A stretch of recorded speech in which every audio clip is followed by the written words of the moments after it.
Bismillahirrahmanirrahim. Assalamualaikum warahmatullahi wabarakatuh. Hai kelas 10 IPS. Untuk pagi ini kita akan melanjutkan materi yang sebelumnya tentang persamaan nilai mutlak.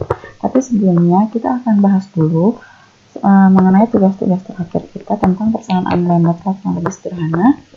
Ya, tapi saya cuma bahas 2 soal aja ya. Yang pertama soal yang nomor 1D itu mutlak 1 min 3x sama dengan 4. Nah, kita langsung aja. Untuk mengerjakan soal ini, kita seperti kemarin, kita bagi menjadi 2 kasus. Bahwa nilai mutlak 1 min 3x sama dengan 4, itu berarti 1 minus 3x yang punya 2 kemungkinan nilai. Pertama, dia kemungkinannya nilai 1 minus 3x sama dengan 4, atau dia nilai sama dengan negatif 4. Nah, karena dia ada 2 kemungkinan, berarti kita punya 2 nilai. Yang pertama, untuk 1 minus 3x sama dengan 4, itu berarti kita operasikan dulu ya. Berarti satunya kita anggap pindah ruas. Nah, jadinya 4 minus 1. Ingat di sini kalau pindah ruas harus tekankan lagi. Kalau kita menggunakan metode pindah ruas, kita pastikan dulu kalau dia dalam kondisi penjumlahan pengurangan, pindah ruasnya berarti dia akan menjadi plus atau menjadi negatif. Kalau seandainya konsep pindah ruasnya itu perkalian dan pembagian, berarti dia akan menjadi pengali atau menjadi pembagi, ya. Nah, sekarang kalau di sini kondisinya dia penjumlahan karena 1 dikurangi 3x. Kalau pindah ruas jadinya 4 dikurangi 1, gitu ya. Karena di sini kondisi satunya bernilai positif, kalau pindah ruas jadi negatif. Seperti itu ya konsep pindah ruas yang kalian sudah lakukan selama SMP ya. Sekarang kita lanjutin aja. Kemudian karena di sini dia kondisinya min dikurangi 3x, satunya yang pindah, negatifnya masih nempel di 3x karena 1 minus 3x berarti 1 ditambah dengan negatif 3x gitu. Jadi minusnya masih ditinggal. Jadi minusnya ini punya 3x ya, bukan punya 1. Nah, selanjutnya 4 min 1 dijumlahkan jadi 3. Nah, min 3x-nya ini kondisinya kan pengalian. Min 3 dikali x. Kalau mau dipindah ruas kayak tadi, dia bukan jadi plus 3. Karena kondisinya pengalian, pas dipindah ruas jadi pembagi. Jadi min 3-nya pas pindah ruas dia jadi pembagi sehingga menjadi 3 dibagi negatif 3. Bukan 3 dibagi 3. Nah, bedakan itu. Jadi kalau yang di sini, kondisi yang di atas ini, waktu satunya pindah ruas, jadi dikurangi 1. Berubah tandanya ya, karena kondisinya penjumlahan. Kalau di sini kondisinya perkalian, pas pindah ruas, dia menjadi pembagi atau menjadi pengali. Nah, kalau di sini, jadi karena dia berubah jadi pembagi, negatif 3-nya itu nggak berubah menjadi positif 3. Ya. Bedakan konteks pindah ruasnya penjumlahan pengurangan sama pembagian pengalian gitu. Kalau di bahasanya yang lain, konteks ini bukan pindah ruas tapi namanya kali silang kalau nggak salah ya, kalian ingatnya mungkin di SMP kalian juga pernah dengar selain kata-kata pindah ruas ada juga istilah kali silang. Kali silang berarti yang bawah dibawa ke atas, yang atas dibawa ke bawah, jadi kayak ada silang-silang selang-seling gitu ya. Nah, teman kondisi yang ini mirip kayak gitu. Jadi kalau dia ada min 3 dikali x dibagi 3, jadi min 3-nya kayak dibawa ke bawah gitu, kayak dikali silang. Yang ini yang di bawahnya x dibawa ke atas sana. Nah, itulah. Jadi intinya kalau perkalian dia pindah ruasnya itu ke bentuk pembagian. Jadi kayak dibagi gitu. Dan tanda negatifnya ini kan tanda untuk penjumlahan pengurangan, sehingga dia nggak berlaku di pindah ruas pembagian pengalian. Jadinya dia tetap punya negatif 3. Jadi 3 dibagi negatif 3 menjadi x sama dengan negatif 1. Nah, ini antisipasi buat teman-teman yang masih suka keliru antara pindah ruas pengalian pembagian sama pindah ruas penjumlahan pengurangan. Itu dibedakan ya. Nanti kalau ngomong sendiri seperti ini, bisa pakai metode yang paling manual, yaitu sama-sama dibagi gitu. Jadi kalau yang ini sama-sama dikurangi 1. Jadi yang di sini dikurangi 1, hilang satunya, ini dikurangi 1 jadi 3. Kalau yang di sini supaya dia jadi x sama dengan, ini cara mengerjakannya sama-sama dibagi negatif 3. Jadi ini dibagi negatif 3, ini dibagi negatif 3. Jadinya ini tinggal x doang, ini tinggal negatif 1. Gitu ya kalau metode. Kalau metode yang manualnya sama-sama dikurangi, sama-sama ditambah, sama-sama dikali, sama-sama dibagi. Nah, kayak gitu. Itu kalau metode manual. Nah, ini saya pakai metode penjarupas, tapi yang kalian suka pakai gitu. Nah, selanjutnya untuk ini berarti untuk kemungkinan pertama 1 min 3x sama dengan 4 diperoleh x-nya sama dengan negatif 1. Ada yang benar ya kemarin ya? Nah, selanjutnya untuk 1 min 3x sama dengan negatif 4 itu sama kayak tadi, satunya penjaruas, ini negatif 4 minus 1 ini ya. Kemudian ini tetap ada negatif 3x-nya, kemudian dijumlahkan menjadi negatif 5. Nah, negatif 3x sama dengan negatif 5. Kemudian kita penjaruas, karena bentuknya perkalian, berarti dibagi. Jadinya negatif 5 per negatif 3, gitu ya. Nah, sampai tukar-tukar, yang sampai kelegot. Nah, negatif 5 ini bawaan dari yang ruas kanannya. Negatif 3 bawaan dari ruas kirinya. Karena dia ini perkalian, pas dipindah ruas dia jadi pembagian. Kemudian karena sama-sama negatif atas bawah, bisa dicoret negatifnya. Jadi x sama dengan 5 per 3. Nah, kesimpulannya penyelesaian dari persamaan 1 min 3x mutlak sama dengan 4 adalah x sama dengan negatif 1 atau x sama dengan 5 per 3. Nah, sekarang kita lanjut ke soal yang nomor 2 tentang mutlak x plus 3 sama dengan negatif 1, apakah nilai x-nya dapat ditentukan. Nah, ini perhatikan lagi, ingat lagi bahwa nilai mutlak x plus 3 di sini, kayak kemarin yang kita tentang definisi yang kemarin, nilai mutlak x plus 3 itu punya dua kemungkinan. Nilai mutlak x plus 3 itu, nilainya dia selalu bernilai positif, karena walaupun x plus 3-nya, ketika x plus 3-nya keluar dari mutlak, itu dia akan bernilai positif. Jadi kesimpulannya jelas, dia x-nya tidak bisa ditentukan. Kenapa?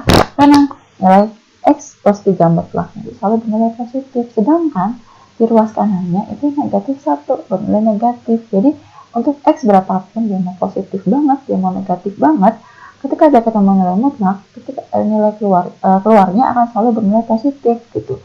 Jadi di sini persamaan ini tidak punya penyelesaian karena nilai mutlaknya bernilai negatif di sini gitu. Jadi kalau ketemu soal nilai mutlak yang sama dengan hasilnya negatif di ruas kanannya atau di ruas kirinya, itu kalau tadi ada nilai mutlak di ruas 1, di ruas sebelahnya itu dia negatif, otomatis nilai x-nya berapapun itu tidak akan bisa ditentukan.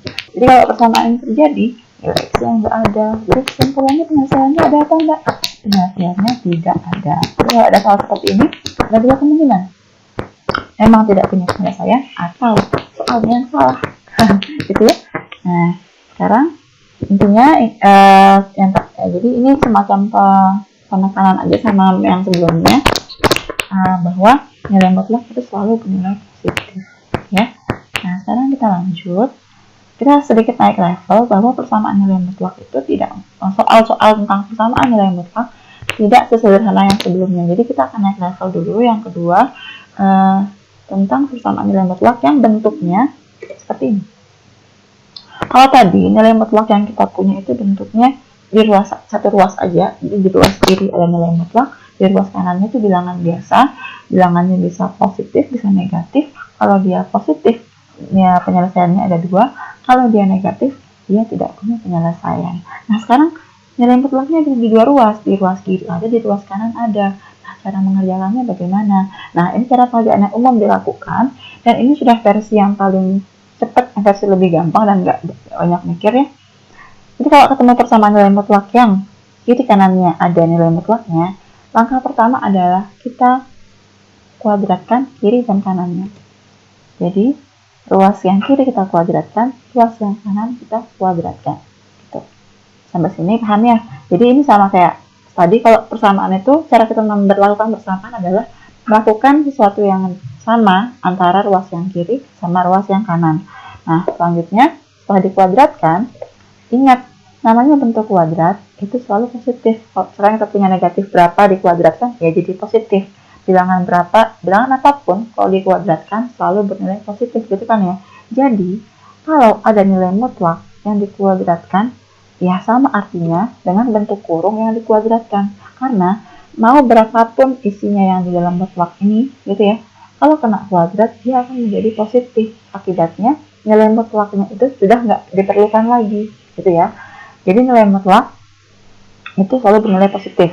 kena kuadrat, dia kayak kena double positif gitu kan ya, semakin positif lagi gitu. Jadi nilai mutlaknya udah nggak diperlukan lagi, karena bentuk kuadrat itu sendiri sudah memastikan dia bernilai positif. Di sini setelah kita kuadratkan, nilai mutlaknya sudah nggak perlu kita pakai lagi. Nah, selanjutnya kita pindah ruas supaya dia kumpul di kiri, karena bentuknya sudah bentuk kuadratnya. Kalau di SMP dulu kalian pernah belajar persamaan kuadrat, biasanya untuk memfaktorkannya, kita kumpulkan semua di kiri, sehingga ruas kanannya ini sama dengan 0. Jadi semuanya dipindah ke kiri, sehingga ruas kanan sama dengan 0. Dan kita pakai metode pindah ruas penjumlahan. Karena di sini kita pindah ruas ke kiri, kita yang awalnya A sama dengan B gitu ya, jadinya A kurang B sama dengan 0 gitu lah. Jadi kita pindah ruas dengan metode pindah ruas penjumlahan pengurangan, sehingga ketika X plus 5 kuadrat ini pindah ke kiri, dia menjadi dikurangi X plus 5 kuadrat. Dan ruas kanannya menjadi 0, gitu ya. Nah, sekarang setelah ini diapakan? Nah, setelah ini kita ingat lagi bahwa dulu pernah pemfaktoran di SMP, ada bentuk pemfaktoran yang bentuk kuadrat. Ada A kuadrat dikurangi B kuadrat. Kalau ada kuadrat dikurangi kuadrat, kita bisa pecah memfaktorkannya menjadi A plus B atau A kali A min B. Jadi kita bisa pecah menjadi A kuadrat min B kuadrat ini menjadi A plus B kali A min B. Nah, ini bentuknya udah sama kayak ini. Ada ini kuadrat dikurangi itu kuadrat, ya kan ya? Sama kayak ini, ada A kuadrat dikurangi B kuadrat. Berarti, ini bisa kita pecah menjadi ini tambah itu kali ini kurang itu, gitu ya. Jadi dia akan jadi seperti ini. 2x min 3-nya ditambah sama x plus 5-nya dikali sama 2x min 3-nya dikurangi x plus 5-nya. Sama. Jadi ada yang plus, ada yang kurang.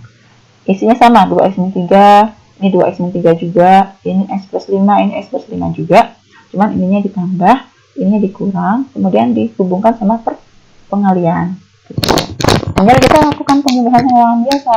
Jadi ingat ya, pertama yang harus diingat adalah bentuk kuadrat selalu positif sama bentuk pemfaktoran untuk A kuadrat min B kuadrat. Nah, ini materi SMP yang kita ingat kembali. Sekarang tinggal jumlahkan. Ini walaupun bentuk kurungnya bahkan biasanya X sama X, angka sama angka. 2X tambah X, 3X, dan 3 tambah 5 jadi 2. Yang ini juga jika X dikurangi X, negatif 3 dikurangi 5. Jadinya kita peroleh 3X. Yang ini 2X tambah X jadi 3X, negatif 3 tambah 5 jadi 2. Ini juga 2X dikurangi X jadi X, negatif 3 dikurangi 5 jadi negatif 8. Jadi minus 8. Ya. Sekarang, ingat lagi bahwa kita punya 3x plus 2 dikali sama x min 8 sama dengan 0. Itu berarti kita punya dua bilangan yang hasil kalinya sama dengan 0. Bilangan pertama 3x plus 2, bilangan yang kedua x min 8. Karena kita punya dua bilangan yang hasilnya sama dengan 0, berarti kita punya kemungkinan bahwa salah satunya sama dengan 0. Jadi kita punya kemungkinan 3x plus 2 nya sama dengan 0 atau x min 8 nya sama dengan 0 gitu. Jadi yang untuk 3x plus 2 sama dengan 0, kemungkinannya x-nya akan sama dengan negatif 2 per 3. Jadi kayak tadi ya, 2 pindah ruas, negatif 2, kemudian dibagi min 2 per 3. Nah, sama yang kemungkinan kedua, untuk x min 8 sama dengan 0, diperoleh x-nya sama dengan 8. Gitu. Jadi penyelesaiannya adalah x sama dengan negatif 2 per 3, atau x sama dengan 8. Jadi untuk penyelesaian persamaan ini, yang mutlak 2x min 3 sama dengan mutlak x plus 5, ada dua kemungkinan, x-nya dia min 2 per 3 atau x-nya sama dengan 8. Jadi kalau misalkan merasa nggak yakin, bisa dicobakan, bisa dimasukin, ceknya kalau x-nya min 2 per 3 apa yang terjadi, sama atau enggak. Kalau x-nya 8, apa yang terjadi, apakah sama atau enggak. Ya, pasti akan sama. Tuh ya. Nah, kira-kira begitu. Nah, untuk setelah ini, kalau misalkan masih belum paham, bisa diulang lagi videonya. Terus kalian bisa coba kerjakan soal latihannya. Ya, ada di belakang. Oke. Nah, sekian dulu untuk hari ini. Kalau masih ada yang bingung sama soal-soal nanti, bisa tanyakan di WhatsApp group. Thank you perhatiannya. Semangat tetap belajar terus, semoga tetap sehat, dan semoga masa pandemi ini tetap berakhir. Oke, thank you. Assalamualaikum warahmatullahi wabarakatuh. Dadah.